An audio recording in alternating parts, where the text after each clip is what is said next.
Hi again. So in a recent video I gave 8 reasons why it's better to drive a cheap car.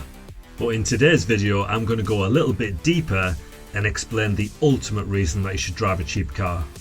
Now bear in mind, this advice is not for the filthy rich.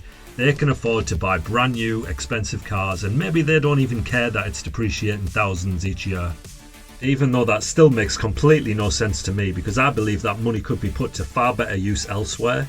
But this video is for the people out there that are trying to escape the rat race, that are trying to look to have more time in their lives to do more meaningful things, working on their passion, spending time with their family. This video is for you, so keep watching. Now in that recent video I got a comment saying, with all the time we spend in our cars, I don't see anything wrong with splurging on some luxury.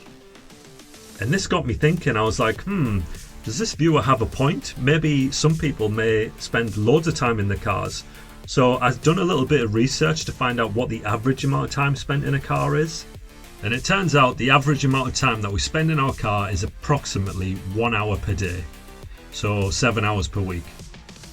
In contrast, the average cost of buying a new car is roughly $47,000. Now if we do some math here, and let's be generous, saying you get 15 years out of a car, which is above the average of 12 years, this means we times those 7 hours per week by 52, giving us 364 hours per year.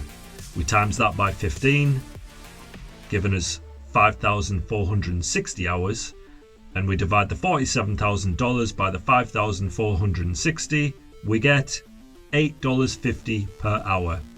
This is the average it works out costing per hour of driving a new car.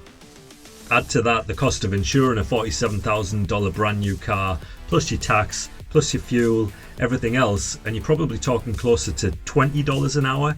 You might even be better off just getting an Uber. Anyway, compare that with owning an $850 Toyota Yaris, let's say, that you get 2 years out of, and that car only costs you 90 cents per hour. Now if we compare those figures and do a little comparison, we'll see that we get a saving of $2,802 per year. And if the average hourly wage in the US is $34.69, this means it's the equivalent of 80 hours work per year.